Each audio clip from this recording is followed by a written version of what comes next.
Self-actualization. 20 ways you'll know that if you are self-actualized. And really, so it's all a choice. Really, it is. Number one, you know who you are. Authenticity, right? You know who you are. You know who you are. You know what you're about. You know who you are. You know who you are. You know that this is you. This is how you are. You know that the way that you feel, the way that you think, the way that you act is who you are. It lines up with who you say you are. And if anything, the things that you do in your life say a lot about who you are. And it should, if you're being authentic, or if you're growing to become authentic, it should say a lot about you. You shouldn't be, in all honesty, let's say you're part of something that you don't want to be a part of. You're in a job or a relationship or anything. Again, everything that you do in life, you transmit it somewhere. So if you are not being that, it's going to transmit somewhere in your relationships. So when you know who you are, you then know what you want. Number two. So how do you just that thing? In order for you to know what you want, you have to know who you are.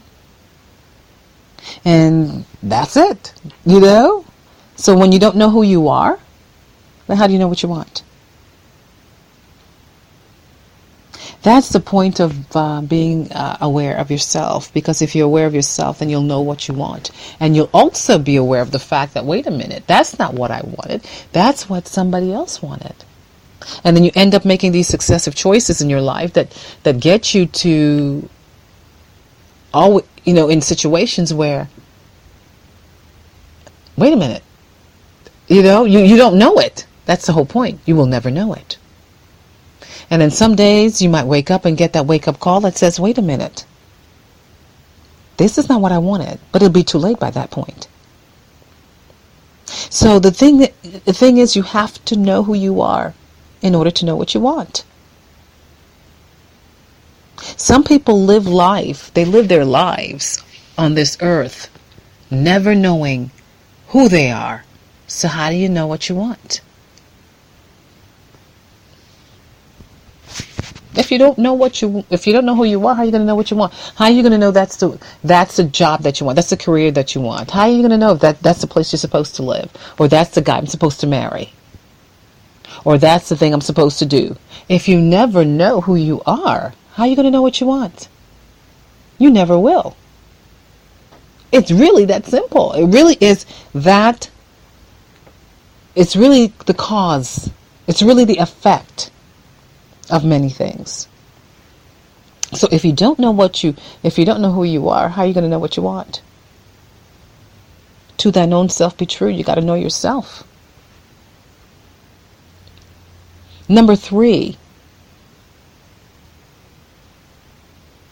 you feel like you're supposed to be where you're supposed to be in life. It goes back to number 1, knowing thyself. Number 2, right? You know what you want. So if you're at a place where you know this is the right place I'm supposed to be, this is the right relationship, this is the right situation, the right career, the right this, you just know it, you feel it in your bones, you feel it in your body, you feel it in your soul. So this is what I was meant to be doing. This is what God wants me to be doing. When you feel that in your spirit and your soul, then you're going to know that's where you're supposed to be. That's what you're supposed to be doing. That's the job I'm supposed to be doing. That's the right livelihood. That is my right livelihood. That's what I'm supposed to be doing in my life. I have spent, one thing I've learned about life, and I had to become to become self-actualized. I wouldn't be talking about it if I wasn't. To become self-aware of myself. One thing like I said in my last podcast, I enjoy learning. I read, meaning reading, all kinds of stuff, but I gravitated towards things that made me aware of myself. And they made me aware of myself in many ways. And my life expanded. Every part of me expanded. And it comes out in everything that I do and the way that I think. And this world doesn't evolve. But as individuals, you're supposed to evolve. But again, it's a choice. And before you can touch and make a difference in the world, you have to evolve in your own personal life. And you have to do that. So the first thing, really changing your world. You have to become that change that you want to see. You can sit back and say, hey, I'd like this to be different. I'd like this to be different. But until you do something about it, it'll always stay the same. So when you know that you're at a place where you're supposed to be in your life, you already assess the fact that you know who you are, you know what you want, you're where you're supposed to be in life. And it has nothing, most of the time it has nothing to do where you live physically, but sometimes it does. But you know where you're supposed to be. That means you know that where you're at in your world is where you're supposed to be. And you know your purpose. You know what you're supposed to be doing. You're guided by your purpose. You're able to recognize things and be aware of what you want and what you don't want. You're able to recognize those types of things very easily as an evolved person. You know that. It's like I knew there's a lot of things I didn't want to do, and that wasn't for me. And I knew those things that I wanted to, once I was evolved, it was gravitating towards that. I was gravitating towards that. And then I was moving away from other things. I said, no, that's, and I had made a decision to myself. I said I said I was going to make it and make it online. The internet literally made me and saved me. And I have to oftentimes remember that that's what the internet did for me, because it made me who I am. It made me a lot of doing what I love.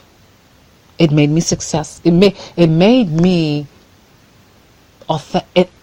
be able to be free to be myself. Let's put it that way. It made me to say, there's nothing, the vastness of it and the learning things of it. It challenged me, but it made me and it saved me. My livelihood is about that. Everything it did. So I never, it's like when I hear people talk about the internet and say it's a bad thing. Well, yeah, it is a bad thing because people abuse it like anything else. Like anything else, people abuse it. But it's not a bad thing. It's like anything else, it's how you use it. But people have been abusing it and doing all kinds of things, saying the internet's bad. No, it's really, it's people, It's not the internet. The internet is a medium. It's people. It's people do that stuff. It's not the medium. It's people who make a conscious decision to do what they do. And I enjoyed it so much. I love it because it just made me expand and grow and challenge me, and I like it. It's not easy, but you know what? When you know what you want, know where you're going, and you have these things, it's like bring it on, bring it on. And I have these goals and things I want to achieve and see happen. Bring it on. I love it, I love it. I really do. And that's the thing that it gives you that so much of. That the expansion, the many things that you do in so many different ways. But I said the internet made me. And it saved me. It made me and saved me the successful person that I am today. It challenged me to grow and to change, to learn, to achieve, to accomplish, to feel, that, hey, that to say to myself that whatever you believe you can do, whatever your mind can achieve, you can do. It made me live up to the highest expectations and visions for my life. It challenged me.